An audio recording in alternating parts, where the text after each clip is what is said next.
Welcome to Books in the Freezer, a podcast dedicated to the deliciously disturbing world of horror fiction. I'm your host, Stephanie, and we are starting out the new year the way we always do by talking about the books that should be on your radar. That's right, it's the new releases episode, and let me just say, I have so many books to talk about. I seriously don't think I've ever mentioned this many books in a single episode, so it is definitely a record, and I will have all of this in the show notes because I know you're going to be like scrambling to scribble down titles as I go through and read the synopses. So do not fret. I will introduce the book, say the title, author, and I will also end talking about the book by again stating the author and title for you, like I always do. This episode is brought to you by Libro FM. Libro FM is the first and only company which lets you purchase audiobooks directly from your favorite local bookstore. You can pick from more than 150,000 audiobooks, including bestsellers and recommendations from booksellers. You'll get the same audiobooks at the same price as the largest audiobook company out there. You know the name. But you'll be part of a different story, one that supports community. If you're new to audiobooks, they're the perfect way to get more books into your busy life. Listen during your commute, while doing chores, walking the dog, or just relaxing at home. All you need is a smartphone and the free Libro FM app. If you already love audiobooks and don't know what to listen to next, check out recommendations and curated lists from people who know audiobooks best. Booksellers. And us. We also have a playlist on there full of books that have been recommended on this podcast.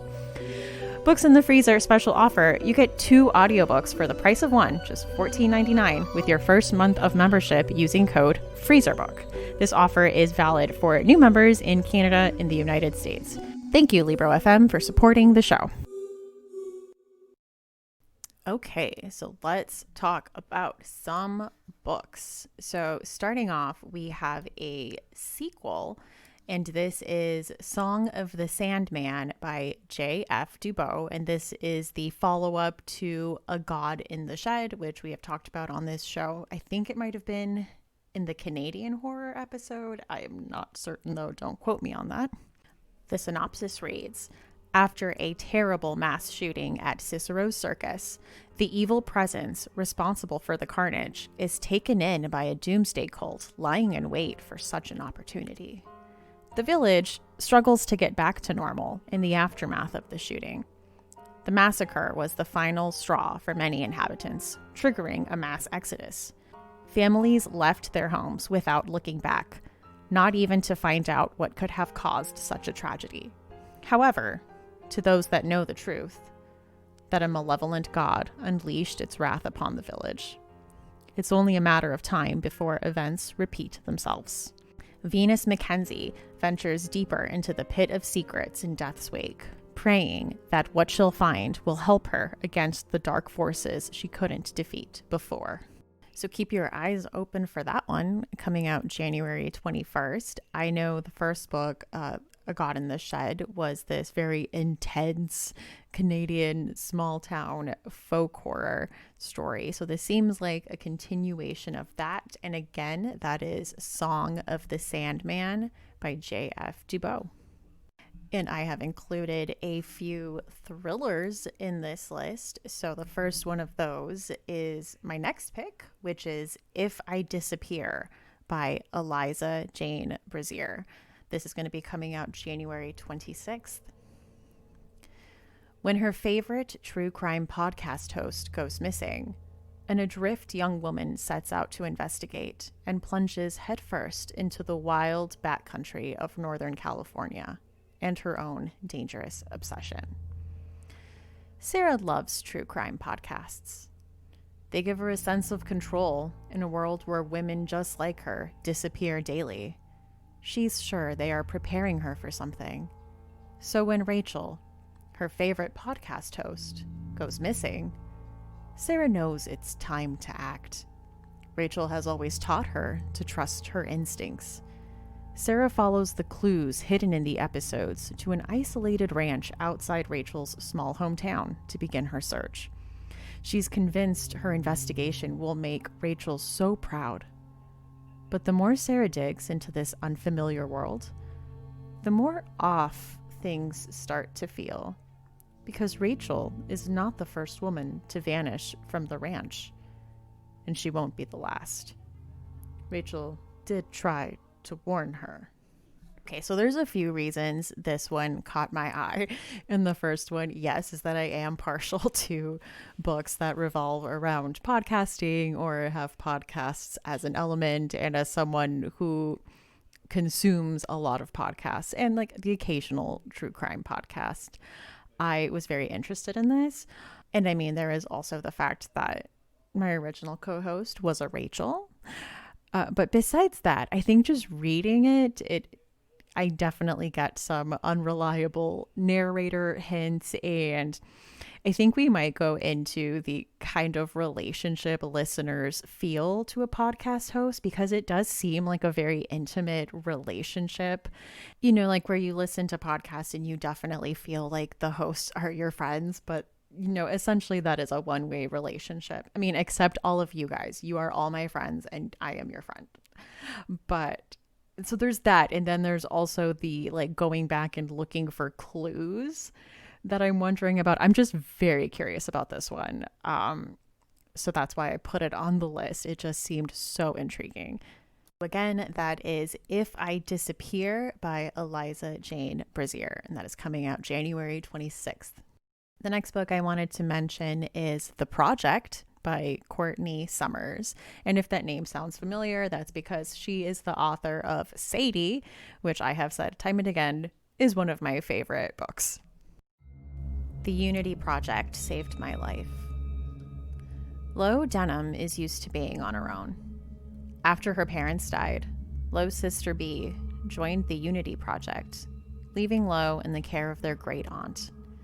Thanks to its extensive charitable work and community outreach, the Unity Project has won the hearts and minds of most of the upstate New York region. But Lo knows there's more to the group than meets the eye.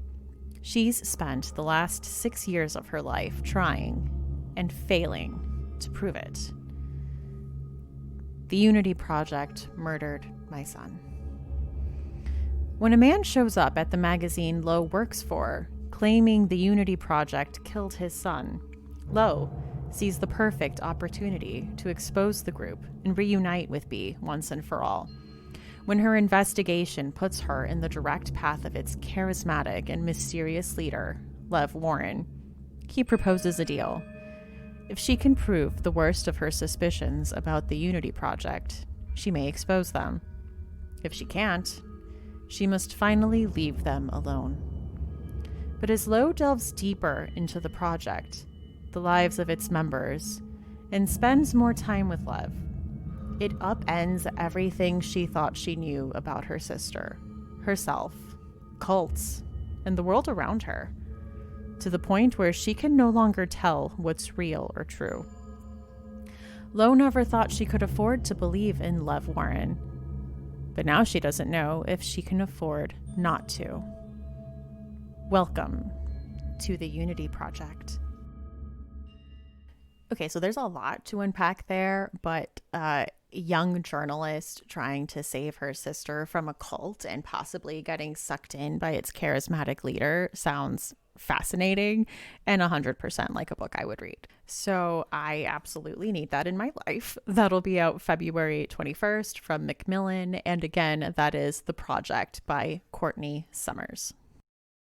Next up is Good Neighbors by Sarah Langan. Celeste Ng's enthralling dissection of suburbia meets Shirley Jackson's creeping dread in this propulsive literary noir. When a sudden tragedy exposes the depths of deception and damage in a Long Island suburb, pitting neighbor against neighbor and putting one family in terrible danger.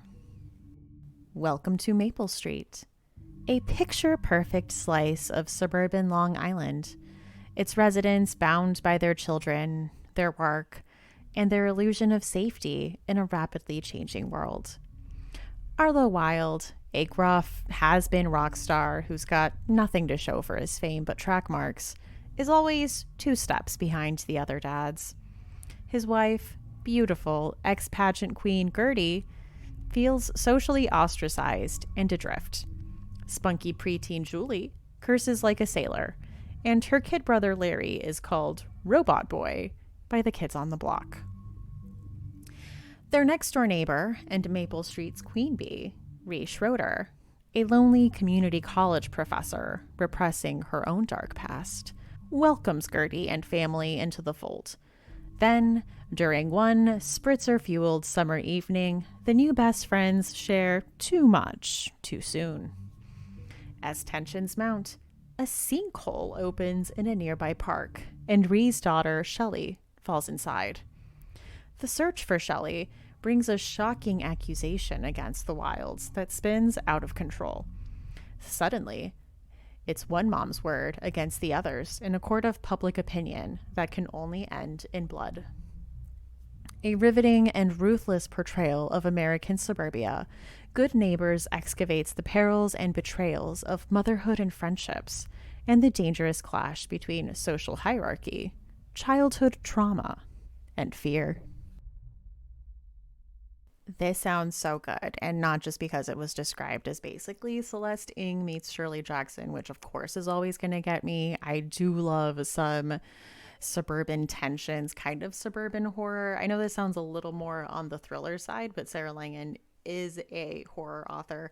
So I'm just really excited to see how this plays out because, listen, I love the Twilight Zones, and those like suburban neighborly tension episodes I think end up being my favorite, and this seems like it's along that line. So again, that is Good Neighbors by Sarah Langan, and that will be out February 2nd from Atria. Up next, we have a debut novel, but from an author whose short story collection, Darkest Hours, I have mentioned on the podcast. This is Mike Thorne's Shelter for the Damned, which comes out February 26th from Journalstone. While looking for a secret place to smoke cigarettes with his two best friends, troubled teenager Mark discovers a mysterious shack in a suburban field. Alienated from his parents and peers, Mark finds within the shack an escape greater than anything he has ever experienced. But it isn't long before the place begins revealing its strange, powerful sentience, and it wants something in exchange for the shelter it provides. I have an e-galley of this that was kindly sent to me by the author that I am super excited to get to. I love teen. It kind of seems like coming of age horror, but a little bit of that, not quite be careful what you wish for, but there's definitely a dark side to this really, really cool thing you found. And you might not even be prepared to handle what that dark side could be. That is very intriguing. So that is Shelter for the Damned by Mike Thorne. That'll be coming out February 26th from Journalstone. Next up, we have Children of Chicago by Cynthia Pelayo. I was lucky enough to get to speak with her last year. We did a horror poetry episode, and she spoke a little bit about this book, and it is going to be coming out into the world early this year. This horrifying retelling of the Pied Piper fairy tale set in present-day Chicago is an edge-of-your-seat, chills-up-the-spine thrill ride. When Detective Lauren Medina sees the calling card at a murder scene in Chicago's Humboldt Park neighborhood, she knows the Pied Piper has returned. When another teenager is brutally murdered at the same lagoon where her sister's body was found floating years before, she is certain that the Pied Piper is not just back. He's looking for payment he's owed from her. Lauren's torn between protecting the city she has sworn to keep safe and keeping a promise she made long ago with her sister's murderer. She may have to ruin her life by exposing her secrets and lies to stop the Pied Piper before he collects. Okay, so we got a bit going on here. It looks like the DNA is a little bit of police procedural with a supernatural, very dark, horrifying fairy tale retelling of the Pied Piper, and I cannot wait for this one. I am so excited to read it. As soon as Cynthia talked about it last year, I have to read this. That is Children of Chicago, and that'll be coming out February 25th from Agora Books. So next up, we have The Upstairs House by Julia Fine. A provocative meditation on new motherhood, Shirley Jackson meets The Awakening, in which a postpartum woman's psychological unraveling becomes intertwined with the ghostly appearance of a children's book writer. There's a mad woman upstairs, and only Megan Weiler can see her.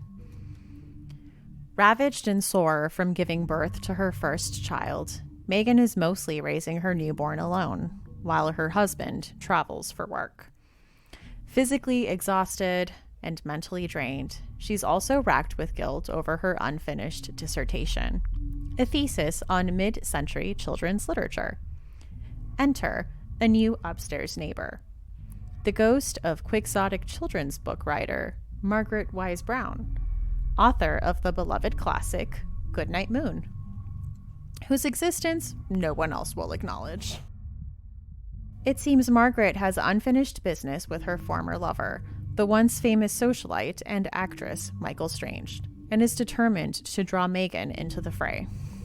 As Michael joins the haunting, Megan finds herself caught in the wake of a supernatural power struggle, and until she can find a way to quiet these spirits, she and her newborn daughter are in terrible danger. Using postpartum haunting as a powerful metaphor for a woman's fraught relationship with her body and mind, Julia Fine once again delivers an imaginative and barely restrained, careful musing on female desire, loneliness, and hereditary inheritances.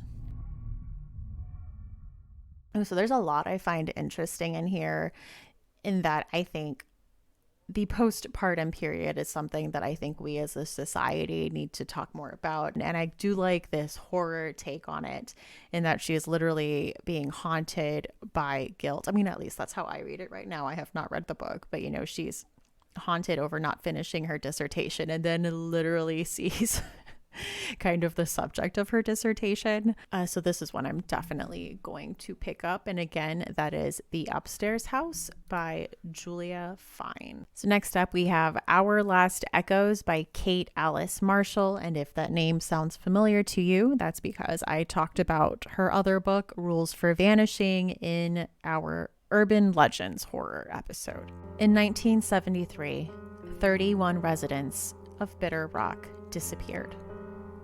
In 2003, so did my mother. Now, I've come to Bitter Rock to find out what happened to her, and to me, because Bitter Rock has many ghosts, and I might be one of them. Sophia's earliest memory is of drowning. She remembers the darkness of the water and the briny taste as it filled her throat, the sensation of going under. She remembers hands pulling her back to safety, but she doesn't remember who saved her that day, the day her mother died. Or so she has always believed. A mysterious call suggesting that her mother might still be alive has lured Sophia to the island of Bitter Rock, hunting for answers as elusive as her own past. But the more Sophia uncovers, the clearer it is that her mother's disappearance is just one of many. People have been vanishing from Bitter Rock for decades, leaving only their ghostly echoes behind. Sophia is the only one who can break the cycle, or risk becoming nothing more than another echo haunting the island. So this sounds really good. The blurb on the top said it was Kara Thomas meets Twin Peaks. So, of course, that piqued my interest, if you will. I'm sorry, that was a terrible joke. I'm alone on these episodes, so I don't have anyone to bounce off of. So just forgive all my really bad jokes. So that is Our Last Echoes by Kate Alice Marshall. That'll be coming out March 16th. So mark your calendars. Up next, we have The Lost Village by Camilla Sten. The Blair Witch Project meets Midsummer in this brilliantly disturbing thriller from Camilla Sten, an electrifying new voice in suspense. Listen, I am loving these, This Is This meets that. They always work on me. Documentary filmmaker Alice Lindstedt has been obsessed with the vanishing residents of the old mining town dubbed the Lost Village since she was a little girl. In 1959, her grandmother's entire family disappeared in this mysterious tragedy.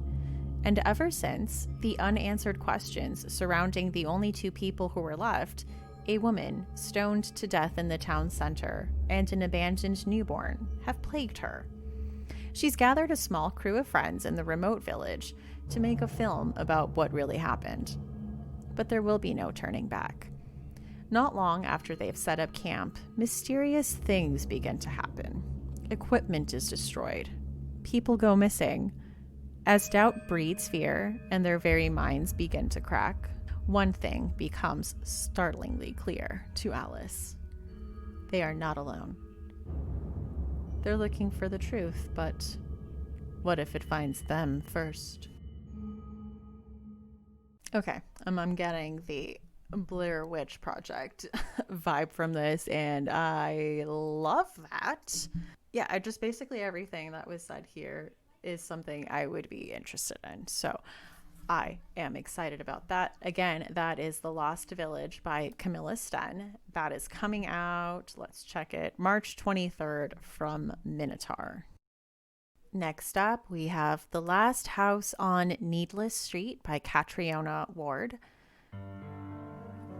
This is the story of a serial killer, a stolen child, revenge, death, and an ordinary house at the end of an ordinary street. All these things are true, and yet they are all lies. You think you know what's inside the last house on Needless Street. You think you've read this story before. That's where you're wrong. In the dark forest at the end of Needless Street lies something buried, but it's not what you think. Okay, so now I gotta know what it is. This was just like the perfect amount of vague, and of course, I'm going to have to check this out, aren't I? So that is The Last House on Needless Street by Catriona Ward. Next up, we have Goddess of Filth by V. Castro. 5 of us sat in a circle, doing our best to emulate the girls in the craft, hoping to unleash some power to take us all away from our home, to the place of our dreams. But we weren't witches. We were 5 Chicanas living in San Antonio, Texas, 1 year out of high school. One hot summer night, best friends Lourdes, Fernanda, Ana, Bedla, and Pauline hold a seance. It's all fun and games at first, but their tipsy laughter turns to terror when the flames burn straight through their prayer candles, and Fernanda starts crawling towards her friends and chanting in Nahuatl, the language of their Aztec ancestors. Over the next few weeks, shy, modest Fernanda starts acting strangely. Smearing herself in black makeup, shredding her hands on rose thorns, and sucking sin out of the mouths of the guilty. The local priest is convinced it's a demon, but Lourdes begins to suspect it's something else, something far more ancient and powerful. As Father Moreno's obsession with Fernanda grows, Lourdes enlists the help of her Bruja craft crew and Professor Dr. Camacho to understand what is happening to her friend in this unholy tale of possession gone right. Okay, I'm gonna need this sent to my house immediately if possible, like a Aztec, Latinx, witchy, hot possession story seems like 800% up my alley. V wrote Hairspray and Switchblades for the Rewind or Die series last year, and I also absolutely loved it. I'm just going to need this immediately. Also, the cover for this is fantastic. So just yes on all the levels. Yes. And that is Goddess of Filth by V. Castro. Next up, we have Whisper Down the Lane by Clay McLeod Chapman. This is coming out in April from Quirk Books. Clay McLeod Chapman also wrote The Remaking, which is a book that we mentioned in the Urban Legend Horror episode. So this is a mind-bending psychological thriller for fans of horror and true crime inspired by the McMartin preschool trials and the satanic panic of the 1980s. Richard doesn't have a past. For him, there is only the present, a new marriage to Tamara, a first chance at fatherhood to her son Elijah, and a quiet but pleasant life as an art teacher at Elijah's elementary school in Danvers, Virginia. Then, the body of a rabbit, ritualistically murdered, appears on the school grounds with a birthday card for Richard tucked beneath it. Richard doesn't have a birthday, but Sean does. Sean is a 5-year-old boy who has just moved to Greenfield, Virginia with his mother. Like most mothers of the 1980s, she's worried about bills, childcare, putting food on the table, and an encroaching threat to American life that can take the face of anyone: a politician, a friendly neighbor, or even a teacher. When Sean's school sends a letter to the parents revealing that Sean's favorite teacher is under investigation, a white lie from Sean lights a fire that engulfs the entire nation, and Sean and his mother are left holding the match. Now, 30 years later, someone is here to remind Richard that they remember what Sean did. And though Sean doesn't exist anymore, someone needs to pay the price for his sins. Okay, this is really interesting. I've just always found this case absolutely fascinating, and I'm really interested to read a book that kind of follows that. I would say if you are interested in that type of stuff, definitely listen to the You're Wrong About podcast. Sarah Marshall is like currently working on a nonfiction book about the Satanic Panic. So she like constantly brings up like factoids and stuff about it. It's just really fascinating all around. So cannot wait to read this. Again, that is Whisper Down the Lane, and that is by Clay McLeod Chapman, coming out in April from Quirk Books. Next up, we have Christina Henry's newest book, Near the Bone. This is coming out April 13th. A woman trapped on a mountain attempts to survive more than one kind of monster in a dread-inducing horror novel from the national best-selling author Christina Henry. Maddie can't remember a time before she and William lived alone on a mountain together. She must never make him upset. But when Maddie discovers the mutilated body of a fox in the woods, she realizes that they're not alone after all. There's something in the woods that wasn't there before. Something that makes strange cries in the night. Something with sharp teeth and claws. When 3 strangers appear on the mountaintop looking for the creature in the woods, Maddie knows their presence will anger William, and terrible things will happen when William is angry. I know Rachel and I spoke a little bit about this in our best of episode, but we are big Christina Henry fans. She has written some kind of fairy tale retellings, like a Red Riding Hood retelling and like a Peter Pan retelling and like Alice in Wonderland retellings. And they're usually like a dark take on that.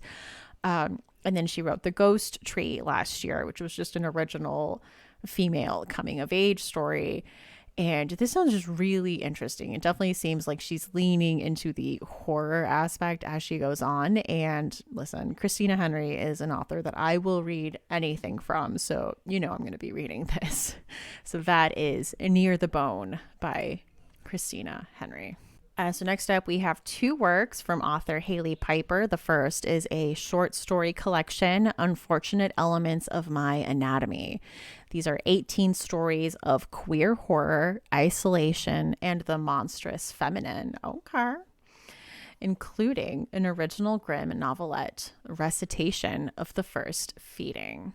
And her debut novel, Queen of Teeth. And this is a body horror story about a woman who finds a growth that snowballs into much worse problems.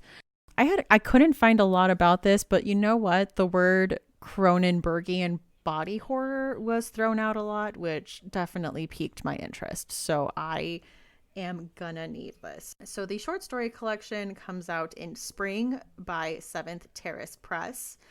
And the novel comes out from Rooster Republic Strange House Books And the novel Queen of Teeth will be coming out summer from Rooster Republic Strange House Books. So again, that is the short story collection Unfortunate Elements of My Anatomy by Haley Piper and her novel Queen of Teeth. Next up, we have podcast favorite Caroline Kepnes releasing the third installment in the You series called You Love Me. 14 hours. Joe is done with the cities. He's done with the muck and the posers, done with love. Now he's saying hello to nature, to simple pleasures on a cozy island in the Pacific Northwest. For the first time in a long time, he can just breathe. He gets a job at the local library. He does know a thing or two about books. And that's where he meets her, Mary Kay DeMarco, librarian. Joe won't meddle. He will not obsess. He will win her the old-fashioned way by providing a shoulder to cry on, a helping hand. Over time, they'll both heal their wounds and begin their happily ever after in this sleepy town. The trouble is, Mary Kay already has a life. She's a mother, she's a friend, she's busy. True love can only triumph if both people are willing to make room for the real thing. Joe cleared his decks. He's ready. And hopefully, with his encouragement and undying support, Mary Kay will do the right thing and make room for him. Okay, that synopsis was perfect. Caroline Kepnes is such a master of the Joe twisted logic where as a character like this makes so much sense to him, and this is like the way he thinks. I just can't. She's wonderful, and I am so excited to read on in this series. Also, the Netflix show is good as well. So just check it all out. It's all good. So this is You Love Me by Caroline Kepnes. Coming out April 13th, we have The Mary Shelley Club by Goldie Molavsky. The New York Times bestselling author Goldie Molavsky delivers a deliciously twisty YA thriller that's Scream meets Karen McManus about a mysterious club with an obsession for horror. We see why we picked this one, right? When it comes to horror movies, the rules are clear. Avoid abandoned buildings, warehouses, and cabins at all times. Stay together. Don't split up, not even to check something out. If there's a murderer on the loose, do not make out with anyone. If only surviving real life were this easy. New girl, Rachel Chavez, turns to horror movies for comfort, preferring stabby serial killers and homicidal dolls to the bored rich kids of Manhattan prep, and to certain memories she'd prefer to keep buried. Then, Rachel is recruited by the Mary Shelley Club, a mysterious society of students who orchestrate fear tests, elaborate pranks inspired by the urban legends and movie tropes. At first, Rachel embraces the power that comes with reckless pranking, but as the fear tests escalate, the competition turns deadly, and it's clear Rachel is playing a game she can't afford to lose. Yes. Just to everything. I do love a good YA horror story, and this, so far, checking all the boxes. Also, just from the synopsis, I know I'm gonna need some kind of adaptation of this. Please and thank you. That is The Mary Shelley Club by Goldie Molavsky. Next up, we have The Drowning Kind by Jennifer McMahon. This will be coming out April 6th. Be careful what you wish for. When social worker Jax receives 9 missed calls from her older sister Lexi, she assumes it was just another one of her sister's episodes. Manic and increasingly out of touch with reality, Lexi has pushed Jax away for over a year. But the next day, Lexi is dead, drowned in a pool at their grandmother's estate. When Jax arrives at the house to go through her sister's things, she learns that Lexi was researching the history of their family and the property. And as she dives deeper into the research herself, she discovers that the land holds a far darker past than she could have ever imagined. In 1929, 37-year-old newlywed Ethel Monroe hopes desperately for a baby. In an effort to distract her, her husband whisks her away on a trip to Vermont, where a natural spring is showcased by the newest and most modern hotel in the Northeast. Once there, Ethel learns that the water is rumored to grant wishes, never suspecting that the spring takes in equal measure to what it gives. Ooh, okay, this sounds really good. I will say Jennifer McMahon is really good at balancing the dual timeline storyline, which seems like what's going to happen here. And I'm really interested in that. As I've mentioned before, always here for be careful what you wish for narratives. So bring it. That is The Drowning Kind by Jennifer McMahon. And that'll be coming out April 6th. Okay, let's talk about it. Coming out in June, Final Girl Support Group by Grady Hendrix. Berkeley describes the Final Girls Support Group as an homage to and critique of slasher films like A Nightmare on Elm Street, Friday the 13th, and the Texas Chainsaw Massacre. The plot centers on 6 Final Girl survivors who have attended group therapy for nearly 2 decades when a new threat arises. But the thing about Final Girls is they never give up.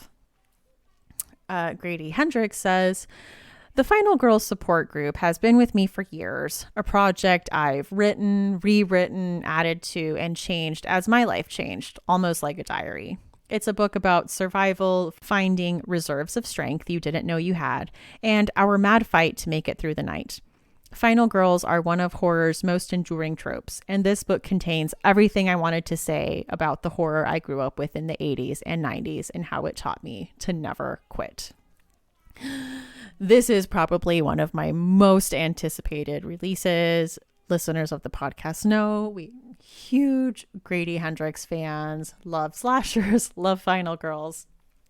And I love stories that take place kind of after the action, and it deals with characters processing the trauma they have experienced. So this seems like it's going to hit all of those things, and I could not be more excited. That is the Final Girls Support Group by Grady Hendrix, and that will be coming out in June from Quirk Books. Next up, we have The Other Black Girl by Sakaya Delilah Harris. This is described as Get Out meets The Devil Wears Prada, in this electric debut about the tension that unfurls when 2 young Black women meet against the starkly white backdrop of New York City book publishing. 26-year-old editorial assistant Nella Rogers is tired of being the only Black employee at Wagner Books. Fed up with the isolation and microaggressions, she's thrilled when Harlem-born and bred Hazel starts working in the cubicle beside her. They've only just started comparing natural hair care regimens, though, when a string of uncomfortable events elevates Hazel to office darling, and Nella is left in the dust. Then the notes appear on Nella's desk. Leave Wagner now. It's hard to believe Hazel is behind these hostile messages, but as Nella starts to spiral and obsess over the sinister forces at play, she soon realizes that there's a lot more at stake than just her career.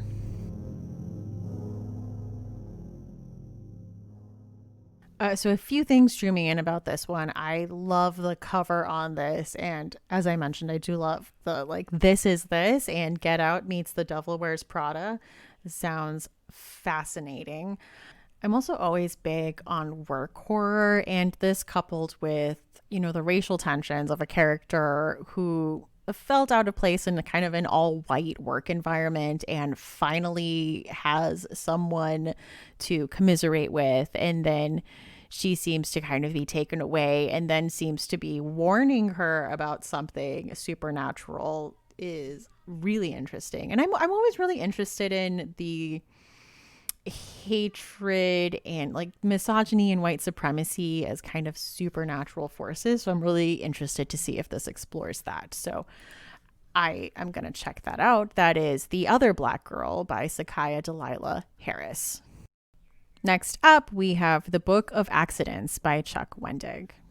A family returns to their hometown, to the dark past that haunts them still, in this masterpiece of literary horror by New York Times bestselling author of Wanderers. Long ago, Nathan lived in a house in the country with his abusive father and has never told his family what happened there. Long ago, Maddie was a little girl making dolls in her bedroom when she saw something she shouldn't have and is trying to remember that lost trauma by making haunting sculptures. Long ago, something sinister, something hungry, walked in the tunnels in the mountains and the coal mines of their hometown in rural Pennsylvania. Now Nate and Maddie Graves are married, and they have moved back to their hometown with their son Oliver. Now, what happened long ago is happening again, and it is happening to Oliver. He meets a strange boy who becomes his best friend, a boy with secrets of his own and a taste for dark magic. This dark magic puts them at the heart of the battle of good versus evil and a fight for the soul of the family, and perhaps for all of the world. But the Graves family has a secret weapon in this battle, their love for one another. So this sounds really interesting. I love the Miriam Black series that Chuck Wendig wrote, and I'm like trying to think about like what the horror could be. That's what I usually do when I read these synopses. I try to figure out like what's going on. So I don't know if I know what's happening in this, and that's interesting. We'll have to check this one out. That is The Book of Accidents by Chuck Wendig. That will be coming out in June. Up next, we have Come With Me by Ronald Malfi, a masterful, heart-palpitating novel of small-town horror and psychological dread from a Bram Stoker nominee. Aaron Decker's life changes one December morning when his wife Allison is killed. Haunted by her absence and her ghost, Aaron goes through her belongings, where he finds a receipt for a motel room in another part of the country. Piloted by grief and an increasing sense of curiosity, Aaron embarks on a journey to discover what Allison had been doing in the weeks prior to her death.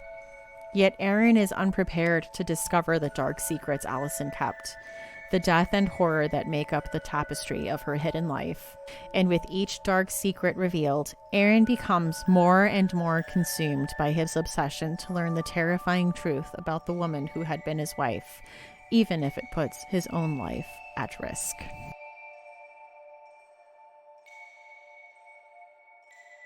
Okay, so that is really interesting. I read Ronald Malfi's short story collection, You Should Have Left Well Enough Alone, and I really enjoyed it. His novels have been on my TBR for forever. I own a few of them as audiobooks that I need to get to. So this intrigues me for a few reasons. I don't want to say I love grief horror, but I love characters processing big things that they have gone through. I love novels about dissecting relationships, I think especially marriages. And I love thrillers, and what comes with thrillers is like, did you know the person you were married to, or going through someone's secrets, or like someone who was close to you is not who you thought they were, and you weren't sure what they were up to. So all of that sounds really, really fascinating. And I'm interested to see that explored in this book. So that is Come With Me by Ronald Malfi. That'll be coming out July 20th. All right, next up is another podcast favorite author. This is My Heart is a Chainsaw by Stephen Graham Jones. Jade feels like she's trapped in a slasher film. As tourists go missing and the tension between her community and the celebrity newcomers to the Indian Lakeshore heads towards a tipping point, when she feels the killer will rise, Jade watches as the small town she knows and loves begins to head towards catastrophe as yachts compete with canoes and the celebrity rich change the landscape of what was designated parklands to develop what they call Terra Nova. This new novel from the acclaimed author of The Only Good Indians is a must-read, exploring the changing landscape of the West through his particular voice of sharp humor and prophetic violence that will have you cheering for the American heroine we need. Listen, again, Stephen Graham Jones is a auto read author. Like, I have this pre-ordered before I even read the synopsis.